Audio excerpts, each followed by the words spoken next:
Hey guys, welcome back to part 3 of our series. If you survived my unrivaled heartbreak in the last video, thank you for sticking around. For those new here, my name is Kayla. I'm an information technology and informatics student, and I am obsessed with data, digital media, and finding out why the internet acts the way it does. In part 1, we talked about the college game. In part 2, we exposed the insane double standards of off-season leagues like the NBA Summer League versus Unrivaled. Today, we are looking at the ultimate stage, the Olympics. Because whenever you try to argue that women's basketball is elite, the trolls always default to the same exact argument. Well, the NBA is global. The NBA represents the best in the world. The women's game has no credibility. Oh, really? Let's talk about global credibility. At the 2024 Paris Olympics, the USA women's national team won their 8th consecutive gold medal. 8th. They have won 60 consecutive matches on the Olympic stage. It is quite literally the greatest, most dominant sports dynasty in the history of the world. Meanwhile, the men's team, featuring LeBron, Steph Curry, and KD, literally had to scrape by for their lives against Serbia just to make it to the gold medal game.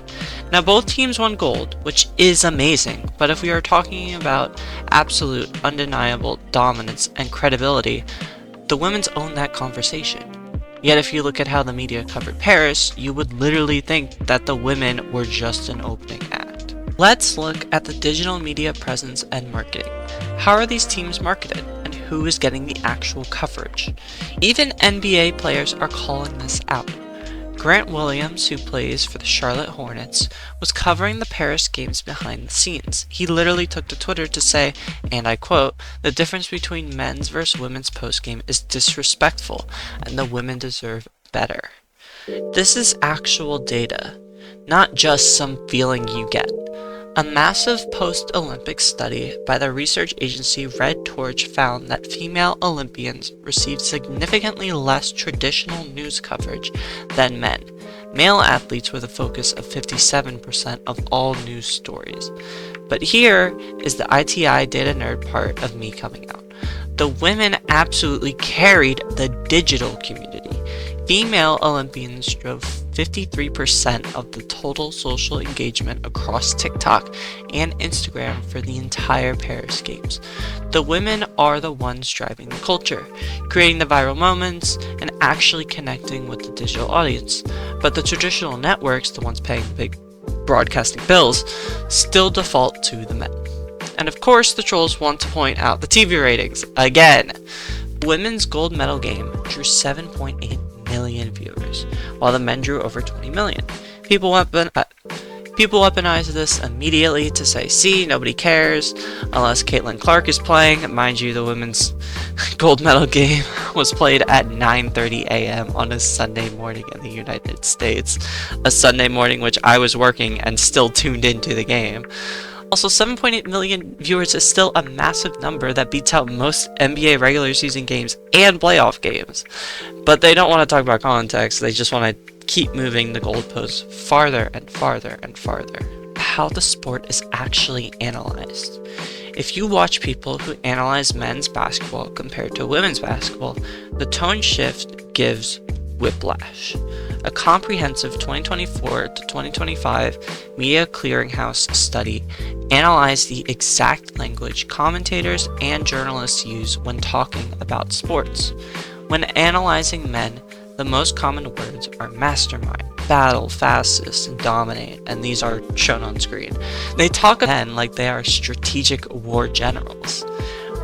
When they analyze female athletes, however, the most common words are ladies, girls, pregnant, older, and emotional. Sociologists call this gender-bland sexism. It is a silent form of sexism where networks don't overtly insult the women, but they portray the sport as less exciting, lower quality, and focus way more on the players' personal lives than their actual execution. If a men's team runs a complex pick and roll, the commentators breaks down the X's and O's. If the women's Olympic team does the exact same, the commentator talks about how balanced they are, or brings up someone's husbands in the stands. It is exhausting, and it subconsciously trains the casual viewer to view the women's game as an inferior product. The most important part of the Olympic conversation, and the part that truly exposes the hypocrisy of the digital sports community, is player affiliations and politics. What is the average experience for a queer person existing in this space? We talked last time about how if an NBA team posts about Pride Month, it gets violently ratioed, but the WNBA and the Women's Olympic team, it's fundamentally a queer space. These women do not hide who they are. There are many queer women who are a part of this league, whereas there's not a lot of queer men a part of the NBA. There's no better example of this than Brittany Griner. BG is a black, openly lesbian woman. When she was wrongfully detained in a Russian prison for nearly a year, the digital sports community reaction was horrific. The intersection of her race, her gender, and her sexuality made her a target. Trolls and political pundits literally went on Twitter and questioned if a black lesbian athlete who had previously protested police brutality was American enough to be saved. They weaponized her identity to say she hated this country. Yet, flash forward to the 2024 Paris Olympics, BG is back on the court, representing the same exact country that had a massive subset of people telling her to rot in a foreign prison. And what did she do while she was in Paris? While she was competing for her country? She was actively using her press conferences to celebrate the Biden administration's historic prisoner swap that freed journalists Evan Gershkovich and Whelan. Her platform on the global stage to advocate for other wrongfully detained Americans. That is what political makeup and player activism actually looks like in the women's league. The men's players are largely shielded by massive corporate PR teams and shoe deals. Just a couple of weeks ago, Kevin Durant openly talked in private group chats how he funds a company that right now is bombing people in Israel. You have players like Stephen Curry into similar things. You have James. They can't wait to take a vacation to Israel, and they've heard nothing but great things about Israel.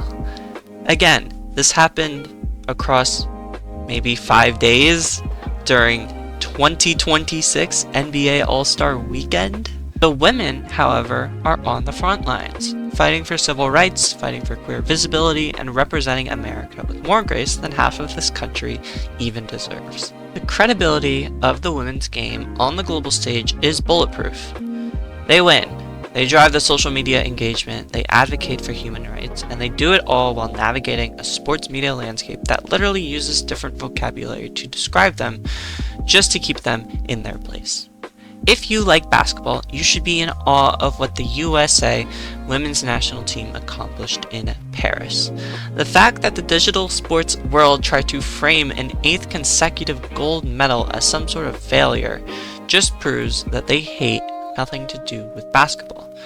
It is entirely about the fact that strong, independent, frequently queer women are succeeded in a space that was historically built for men. On top of this, just a quick little sidebar, something that I probably should have said in the next video coming up about the WNBA and the NBA, is that, Michael Jordan. Have you heard of the guy? Pretty good at basketball. Openly talked about how he hates how narrative-based media talking about sports and specifically basketball has gotten. Talking about how he hates that it's all about GOAT debates, and it's putting one player down for another player up, and the inconsistency of it all, and how he hates that we put players against players who played in different eras, different styles of basketball. And the next day, I will show you screenshots, the next day, these analysts, quote unquote, come out the weedworks and start praising Michael Jordan and just being like, Jordan, you don't know what you're talking about. You're like the GOAT and you're the greatest of all time, but like you stay in your lane, man. You don't know what you're talking about. We got it down here. We know what we're doing. And you have to compare these players. It's natural. It's just law. And it's like, are we serious? Are we serious? So of all of that, a lot of these sports media analysts are definitely insecure. They want to keep the power in their hands. They want to keep talking about this. They want to keep putting players against each other. They want to keep doing this because that drives clicks. That drives attention. That drives money. Next week, we are bringing it all home.